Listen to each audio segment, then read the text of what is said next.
Vamos lá, pessoal, está começando o nosso papo mensal sobre mercado, economia, macroeconomia de uma forma geral, né, Wagner? É isso aí. É isso Tentar aí. deixar os investidores atualizados sobre o que está acontecendo, né? Exatamente, isso influencia demais os nossos investimentos, né? Então é importante a gente estar por dentro ali do que está rolando, para a gente saber como é que a gente aloca as carteiras dos clientes no atual cenário e o que a gente está projetando aqui para frente, né?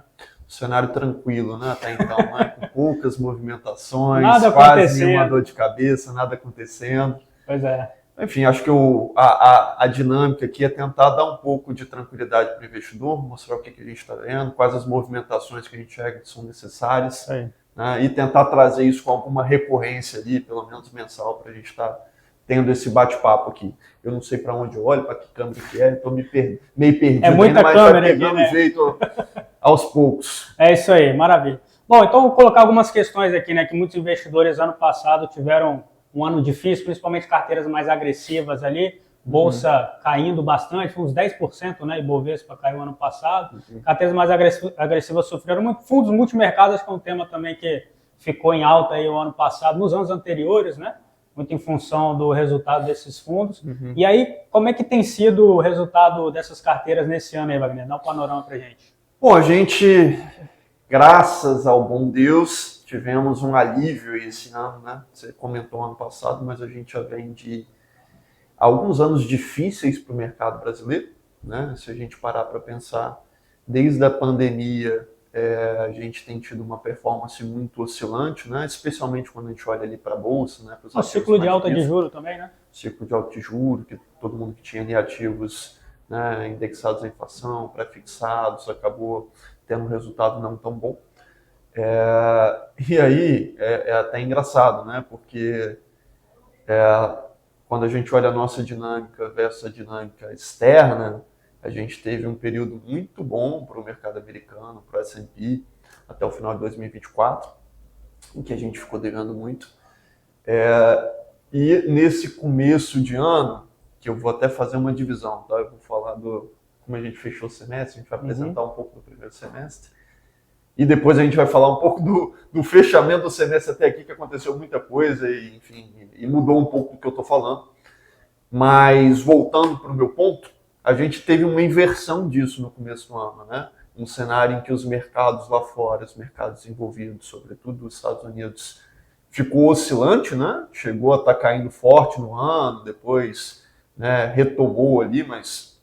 Teve a questão do DeepSeek, que sofreu bastante tecnologia, então um cenário muito volátil para o mercado lá fora. E aqui, na contramão, a gente teve talvez um dos melhores semestres em bastante tempo aqui no mercado brasileiro. Tá? Então, enfim, a ideia hoje é passar um pouco sobre o que aconteceu, que fez com que a gente outperformasse, né, ou performasse melhor que o mercado americano, sobretudo, né, outros mercados desenvolvidos nesse começo de ano, e o que está acontecendo mais recentemente que está mudando um pouco essa trajetória. Exato, perfeito. Então, no cenário externo, ali está trazendo um pouco de panorama, teve o Trump, né, eleito, isso deu uma bagunçada. Inicialmente o mercado ficou bem otimista, né, o mercado americano, principalmente ali, com o Trump, muito em função do discurso que ele vinha, né, desde as eleições ali, para proteção do mercado americano, enfim, gerar mais negócio ali para os americanos, defender esse ponto, né? O mercado aparentemente gostou ali no começo, depois teve um susto ali por causa das tarifas, né? E depois começou a retomar, né? A gente teve aquela queda forte das tarifas, o mercado, a bolsa americana voltou a ter uma forte alta aí, né, recente. Então, assim, quais foram aqueles primeiros impactos ali do início das tarifas do Trump, né, no começo do ano, jogando tarifa ali para tudo quanto é lado, teve aquele dia da libertação, né, como ele colocou. Quais foram os impactos instantâneos e eventualmente até duradouros que isso aí tem provocado no mercado? Então, sobre a questão das tarifas, a gente vê que a posição do Trump ela tem um viés ideológico muito forte, né? E ficou cada vez mais claro que ele de fato acredita nessa ideologia mercantilista de que a tarifa é uma forma de resolver grande parte dos problemas americanos, né? Então, assim, é importante até entender para quem que o Trump está falando quando ele toca nesse tema de tarifa, né?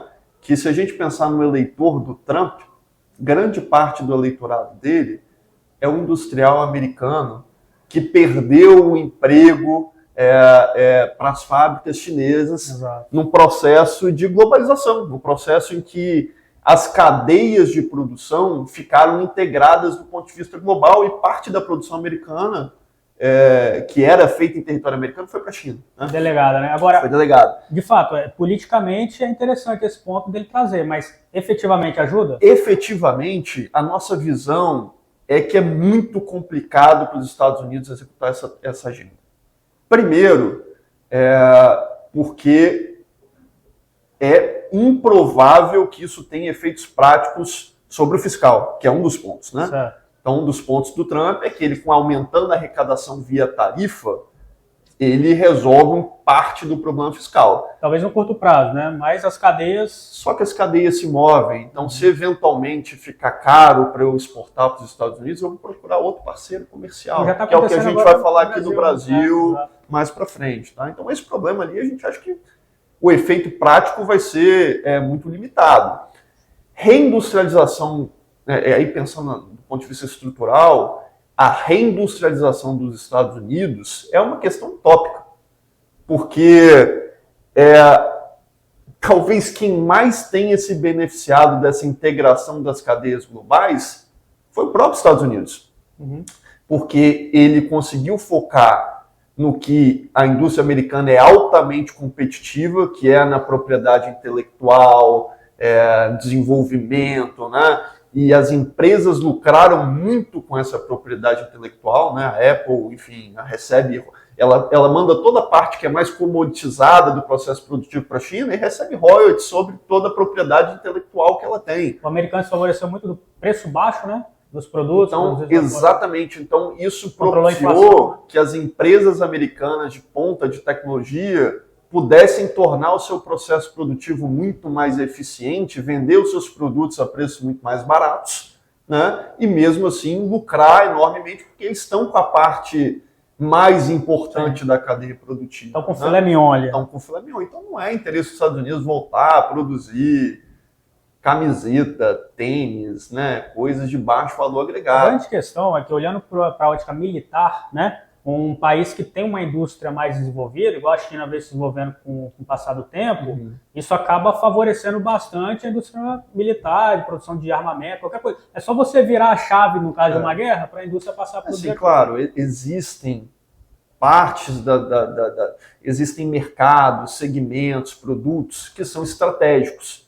Então a gente viu isso muito bem na pandemia, que é problemático você depender totalmente de um parceiro comercial da China, né, para a gente colocar nome aos bois, para produtos que são vitais para a sua economia. Então, existe uma justificativa de, em produtos estratégicos, você trazer de volta, mesmo aceitando que você vai ter perda de eficiência, né, no processo produtivo. A industrialização é importante, né? Sim, também. Você está controlando ali coisas que são fundamentais para o seu país, como a questão de vacinas, foi no passado, tudo mais. Se delegar é interessante, né? Se delegar uma parte da indústria, por exemplo, para a China, aí o que sobra, no caso, de repente, de um conflito armado, são as parcerias internacionais, os acordos ali. Claro. E aí começou a brigar com a Europa também. Claro. E aí como é que fica isso? Eu até voltando, tá? O meu ponto aqui é que você fazer esse processo a nível estrutural. Então, assim, tirando as exceções de mercados específicos, que esse sim eu posso ter uma reserva, é o que não faz sentido. Por quê? Porque o efeito disso para os Estados Unidos vai ser perda de competitividade em alguns mercados, inflação mais pressionada, né, que eles já estão começando a ter algumas leituras nesse sentido, mais juros e menos crescimento econômico. Né? Então, é um tipo de medida que, em caráter estrutural, a gente vê como nociva para a própria economia americana. Né? E aí, desculpa, eu volto na sua pergunta depois, tá? Mas acho que essa linha de raciocínio é importante, porque ela linka com a melhora que a gente teve nos mercados aqui. Porque foi justamente esse tipo de percepção por parte dos investidores globais de que os Estados Unidos podem estar tomando uma posição que não vai os favorecer no futuro, que fez com que diversos players questionassem aquilo que a gente vinha cunhando no mercado como o excepcionalismo americano. Né? Excepcionalismo americano é o termo de que eu vou investir nos Estados Unidos e esquece o resto do mundo. Um símbolo disso é o BRICS tratando do dólar, né? Da desdolarização do mundo, né? Já é Exatamente. Um tema sensível, né? Toda essa política de reindustrialização, né, e toda essa parte conflituosa, muitos agentes vieram questionando, né, a excepcionalidade americana. Então, assim, aí o nosso ponto aqui não é que os Estados Unidos vai deixar de ser a principal potência global ou que o dólar está em crise, nada disso. Mas o que aconteceu nesse primeiro semestre é que o investidor de um hedge fund global que alocava 90% nos Estados Unidos e 10% no resto do mundo, se questionou se não faria sentido ele alocar 85% nos Estados Unidos e 5% ele mandar para o restante do mundo, né? Aumentar a exposição no resto do mundo.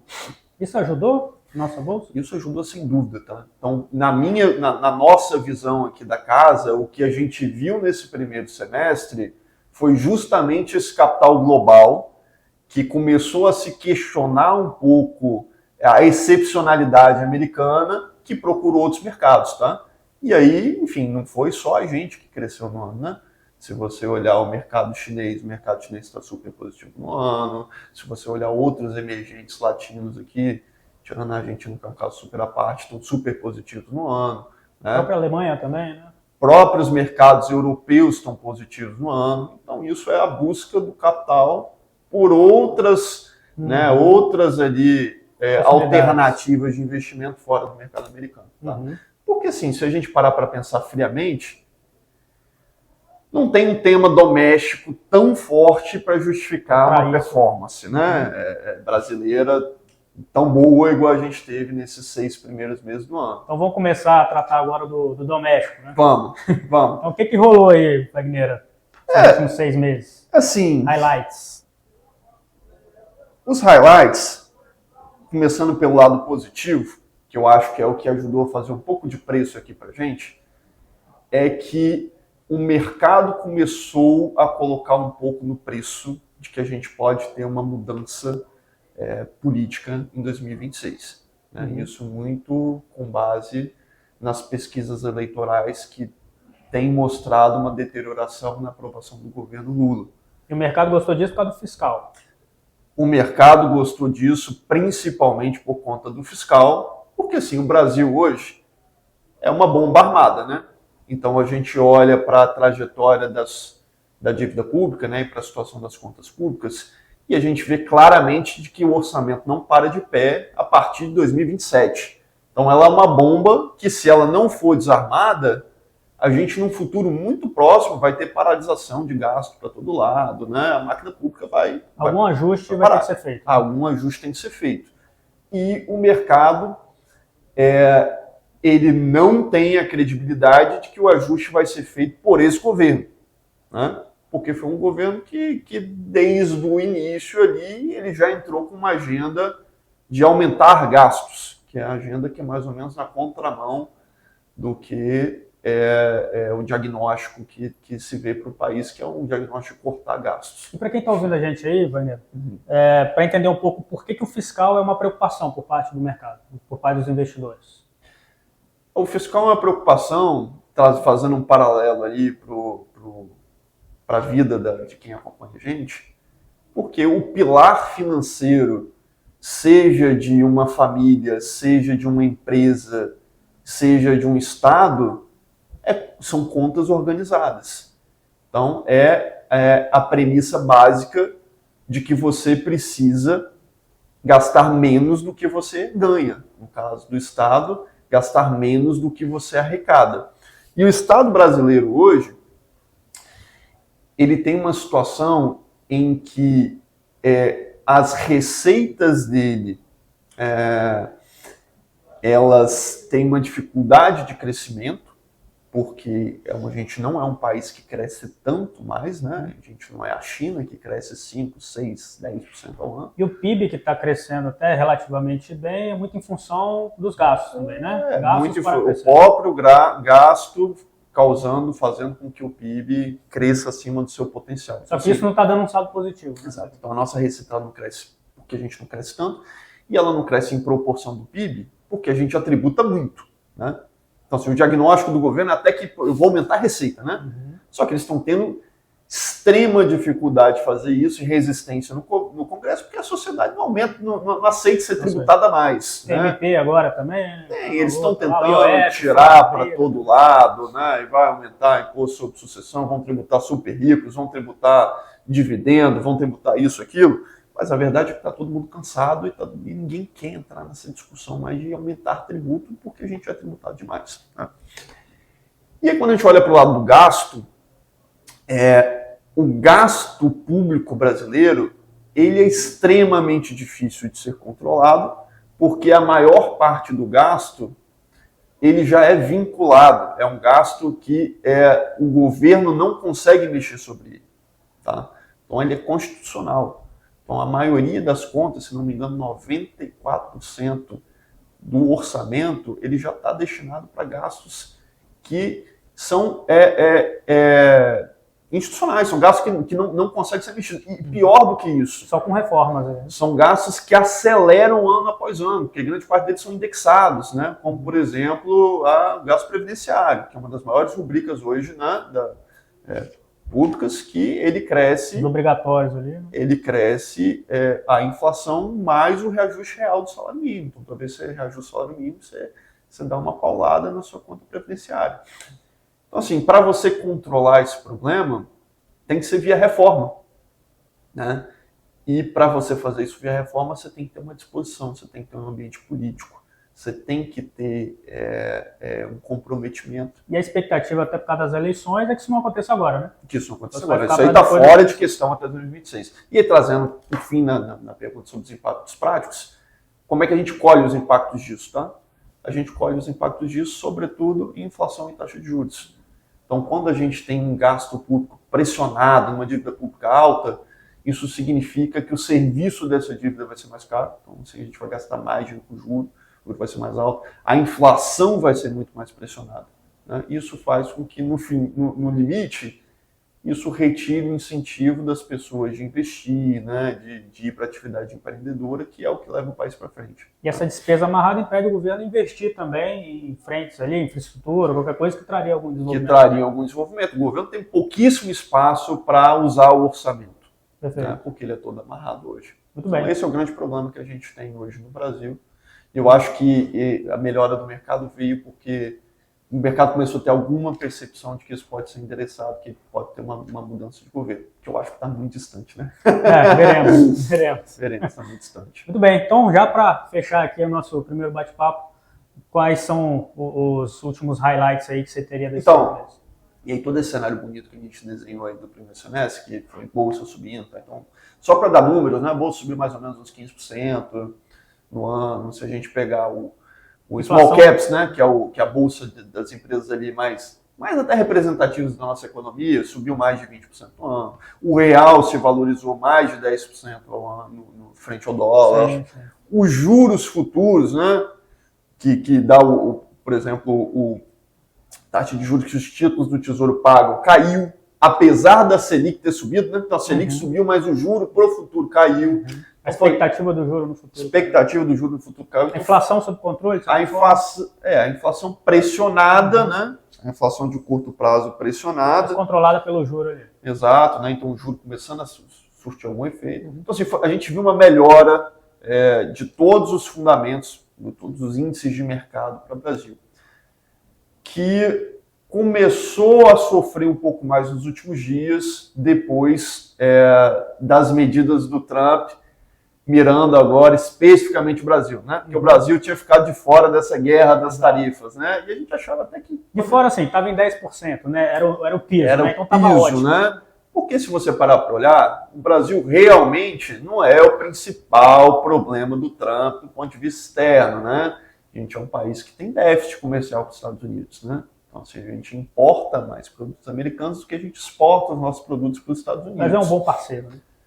Mas na visão deles. E assim, eu acho que a gente sofreu essa muito mais por uma questão talvez mais política do que econômica, né? Que o Trump tem toda essa questão do STF que tenta controlar as redes sociais, né? Que mexe com ele, tem essas tentativas de tarifar Big Techs. Então tem uma agenda ali que ele quer endereçar e a gente sabe que ele usa a tarifa para isso, né? A tarifa é um meio de negociação para ele. Exato. Então, desde o anúncio, ele anunciou 50% de tarifa aqui para a gente. Os mercados sofreram um pouco, né? Então a bolsa recuou, se a gente olhar os juros futuros, eles voltaram a subir, o juro voltou a passar de 14 para vencimentos longos. Agora a OTAN também, né? Já está falando em criar retaliações, como é que chama, com relação à guerra da Rússia e da Ucrânia, secundárias, né? Embargos secundários, tem um nome técnico. Tem todo esse ponto geopolítico, a gente acabou nem entrando aí, que esse é um capítulo à parte, né? Isso aí é daqui para frente, né? Que a gente teve toda essa questão de guerra no primeiro semestre, que a gente acabou nem comentando, porque apesar de ter sido um evento muito importante a nível geopolítico, para mercados acabou não fazendo tanto preço, né? Porque, enfim, um conflito mas talvez foi daqui pra rapidamente frente, né? controlado, mas a gente vive num mundo geopoliticamente instável, né? Agora, sobre tarifas, qual que é a nossa análise inicial aqui? Tá? Apesar de todo o burburinho, de todo o barulho, né, nos impactos aqui sobre mercados, a nossa visão é que, do ponto de vista econômico, essas medidas anunciadas na semana passada causam um impacto, de certa forma, limitado. Por quê? Tá? Primeiro porque o Brasil é um dos países mais fechados do mundo, né? Então, o que é uma desvantagem enorme para o nosso crescimento a longo prazo, mas quando a gente tem problemas externos acaba sendo uma vantagem, né? Porque as coisas impactam um pouco a gente aqui, né? Então, por exemplo, a gente tem, nossas exportações representam 20% do nosso PIB, que é pouco, e os Estados Unidos são mais ou menos 10% dessas exportações. Então, a gente está falando de 2% do nosso PIB que sofreu esse tipo de tarifa, né? E quando a gente olha para a nossa pauta exportadora para os Estados Unidos, que é que está sendo tarifada, a gente está falando, na maior parte, de produtos que são commodities, né? A gente exporta suco de laranja, café, petróleo, aqui no estado, granito, né? Então, assim, são produtos que, obviamente, a gente sofre um impacto, mas eles são muito mais fáceis de realocar do que um produto industrial, né? Então, se os Estados Unidos não vai comprar de mim ou vai me tarifar, tudo bem, eu vou ter um custo ali, né, para procurar um outro mercado e tudo mais, mas a minha produção vai ser absorvida, né? Então, a gente acha que grande parte desses produtos tributados, se essa tributação persistir, que isso também é uma dúvida, né, eles vão conseguir encontrar novos mercados. Então, o impacto, na nossa visão, ele fica mais restrito do ponto de vista setorial, né? Porque aí, de fato, você vai ter setores ali, acho que o caso mais emblemático disso é a Embraer, né? Que, enfim, é o principal mercado, é o mercado norte-americano, e aí a gente já está falando do bem industrializado, que é mais difícil procurar nossos mercados. Então, do ponto de vista setorial, a gente vai ter, sim, impactos significativos. Mas eu diria que, no macro, é uma medida que fez bastante barulho no mercado, mas que, a princípio, não parece ser um problema econômico tão grande. Perfeito. Então, vamos encerrar aqui, né? Já deu um panorama bastante... Falando mais do que a gente profundo, queria, né? Profundo ali de 6 meses, né? Falando mais do que a gente queria. É difícil resumir 6 meses, né, Wagner? Principalmente isso. Nesses últimos 6 meses aí que muita foram coisa bem agitados. Aconteceu. A gente nem falou de guerra com Israel e Irã, enfim. Bom, se você tiver dúvida aí, converse com as associações de investimento. A gente está sempre reunindo aqui com o time, né? Wagner também, a gente faz calls internos aqui. O assessor tem plena capacidade aí também de tirar as suas dúvidas. Qualquer coisa, estamos à disposição. Mande as dúvidas aí embaixo também, onde tiver esse vídeo circulando por aí. E aí a gente está à plena disposição. Agradeço o Wagner aí. E nós vamos continuar com mais vídeos aí, para a gente conseguir entregar valor para os nossos clientes nessa frente de conteúdo. Obrigado pelo convite. Mês que vem a gente está de volta aí, pessoal, para falar um pouco mais de mercado para vocês. Obrigado. É isso aí. Grande abraço.